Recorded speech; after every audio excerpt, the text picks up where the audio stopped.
Bonjour à toutes et à tous et bienvenue sur cette chaîne YouTube qui s'intéresse aux religions au travers de la science.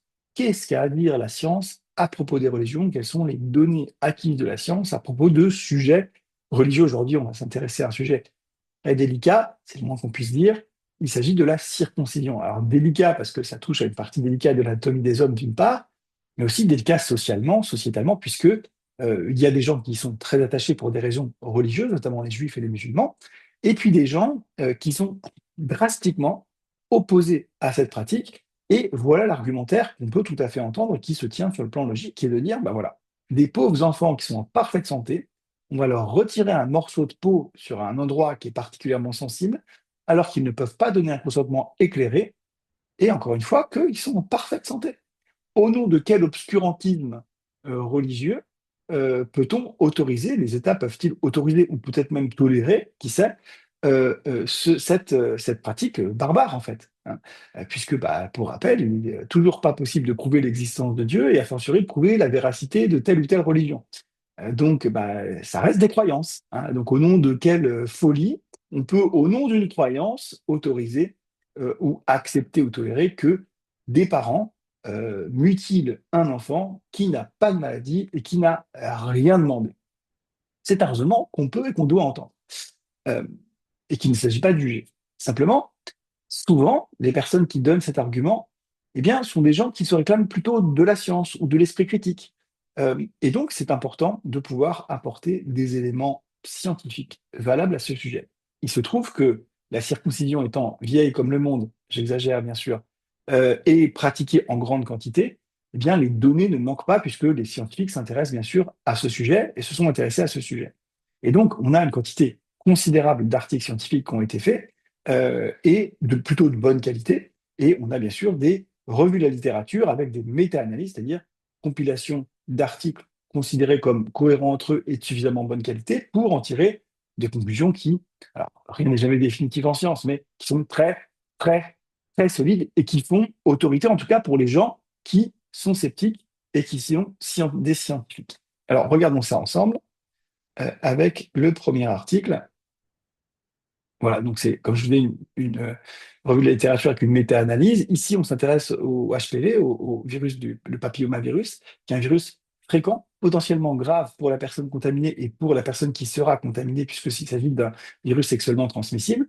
Donc, un vrai sujet de santé publique, selon toutes les autorités sanitaires, il s'agit d'un sujet de santé publique. Il y a des vaccins qui sont développés pour ça et qui sont prescrits pour ça. Donc, c'est un vrai sujet de santé publique. Et il se trouve que eh bien, les personnes qui se sont vues imposer cet acte de la circoncision ont un risque considérablement réduit de souffrir, d'être atteint quelque part d'un papillomavirus, d'un HPV, mais également de le transmettre. Il y a donc un effet prophylactique important, faire simple en gros 50% de diminution du risque, pour les personnes ayant fait la circoncision, mais il y a aussi une diminution considérable de la transmission à une autre personne, soit une femme, soit un homme. On rappelle que ce virus, au-delà d'en être atteint et de le porter, il peut être transmis, et quand il est transmis, il peut se développer et amener à des cancers notamment. Donc, c'est vraiment pas un détail. C'est un virus, encore une fois, fréquent et donc potentiellement grave. Donc, c'est un argument qu'il faut bien sûr prendre en considération. Une autre étude, ici, au sujet du HIV, donc le VIH, le virus dont vous connaissez la maladie, quand il se développe dans le corps, qui s'appelle le sida, hein. C'est une maladie fréquente, grave, quand elle n'est pas traitée. C'est un enjeu de santé publique majeur selon, pareil, toutes les autorités sanitaires dans le monde. Alors, je sais pas, je me suis pas intéressé aux pays un peu bizarres, mais en tout cas, les pays normaux, enfin normaux, excusez-moi, je mets pas un jugement, mais les pays développés, les pays qui ont une médecine, voilà, on va dire. Après, encore une fois, je ne sais pas dans les tribus en Papouasie-Nouvelle-Guinée s'ils ont des recommandations là-dessus. Honnêtement, j'en sais rien. Mais voilà, dans les pays développés, on va dire simplement, eh bien, tout le monde reconnaît que c'est un enjeu de santé publique majeur et que ce virus, il est fréquent et potentiellement très grave. Et que quand bien même on n'en meurt pas, on doit prendre un traitement à vie et tout ça, c'est quand même très compliqué, ça a des conséquences très sérieuses. Eh bien, la circoncision permet de diminuer aussi considérablement le risque d'être atteint soi-même par le virus et donc de développer le sida, mais aussi de transmettre. Donc pareil, c'est un effet prophylactif préventif individuel, mais également un effet collectif de prévention collective. Donc clairement, comment dirais-je, de la circoncision a un impact majeur sur la santé de la personne, mais aussi sur la santé publique. Il en est de même dans d'autres circonstances, un article bon, qui fait que redire la même chose, alors c'est sur d'autres populations, c'est un peu différent, mais c'était simplement pour vous dire qu'il n'y a pas deux articles là-dessus, il y en a plein, plein, plein, plein, plein. Je suis évidemment pour faire des revues de la littérature et des méta-analyses, y compris à l'intérieur du même sujet. Bon. Donc, voilà. Alors, on pourrait dire oui, mais bon, est-ce que c'est vraiment suffisant pour pouvoir justifier de faire cet acte atroce et barbare à un enfant qui n'a rien demandé? Alors, on peut regarder les recommandations américaines de l'American Academy of Pediatrics, qui est pareil, hein, si vous connaissez un tout petit peu le sujet, si vous êtes médecin ou si vous êtes pédiatre, vous savez que ça fait, alors, encore une fois, ça fait autorité. Ah, ça va vous dire, c'est un argument d'autorité. Non, c'est des gens qui sont reconnus comme très sérieux. Le consensus de ces professionnels du métier est reconnu comme très sérieux. Et il se trouve que ces personnes-là disent, voilà, le rapport bénéfice-risque de la circoncision est en faveur du bénéfice, et donc les familles qui souhaitent proposer ça à leur enfant sont tout à fait légitimes à proposer et à faire cet acte à leur enfant. Donc il semblerait que, encore une fois, l'American Academy of Pediatrics ne considère pas cet acte comme un acte barbare et sans éthique, qui manque d'éthique, puisque elle considère, évidemment pour les mêmes raisons, hein, voilà, c'est des médecins, donc ils regardent la littérature. Ils considèrent, depuis d'ailleurs très longtemps, maintenant 2012, ils n'ont pas changé leur statement à ce sujet, ils considèrent que le rapport bénéfice est en faveur du bénéfice, voilà, et que donc, clairement, c'est tout à fait pertinent de proposer ça à son enfant. Alors, une autre organisation que vous connaissez aussi certainement, c'est l'Organisation mondiale de la santé, qui dépend de l'ONU. Bon, l'Organisation mondiale de la santé est un peu plus agressive sur ce sujet, puisque là, voilà, clairement, ils font des campagnes où ils, alors, je ne sais pas si on peut dire pousser, parce qu'il y a bien sûr un consentement éclairé, mais ils essaient de favoriser au maximum la pratique de la circoncision chez les enfants et les adolescents, parce que ils considèrent que ça a un impact bien sûr majeur sur la santé des individus et la santé publique, surtout dans les pays où ces virus sexuellement transmissibles sont très fréquents. Ils font des ravages aussi parce que les traitements sont pas ou peu disponibles. C'est un enjeu de santé publique majeur.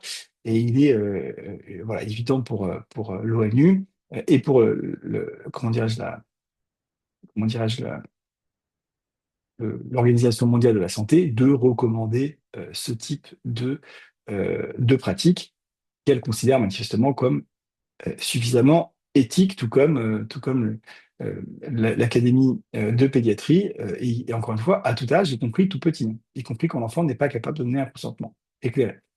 Euh, alors, la question qui se pose après tout ça, c'est oui, mais les docteurs, vous vous intéressez qu'à l'aspect physique, peut-être qu'il y a des conséquences psychologiques graves. Alors, sachez que les conséquences psychologiques, elles ont été évaluées dans les articles précédemment dont je vous ai parlé, hein, et par les autorités américaines ou les autorités de l'ONU, pour parler du rapport bénéfice-risque, c'est considéré que le rapport bénéfice-risque est en faveur du bénéfice. Cependant, pour être parfaitement clair et très précis sur ce point qui fait aussi débat, y compris sur le plan psychologique et psychiatrique, même en prenant en compte cet élément-là, le rapport bénéfice-risque est en faveur du bénéfice. Pourquoi?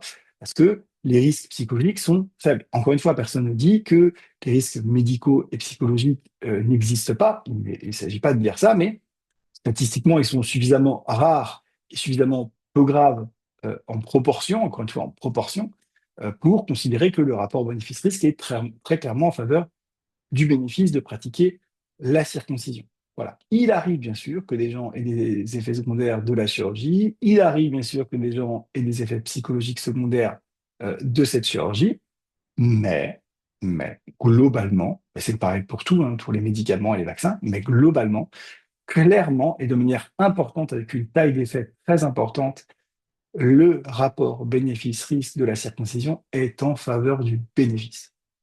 Il n'est pas amoral ou immoral de faire pratiquer cet acte à son enfant.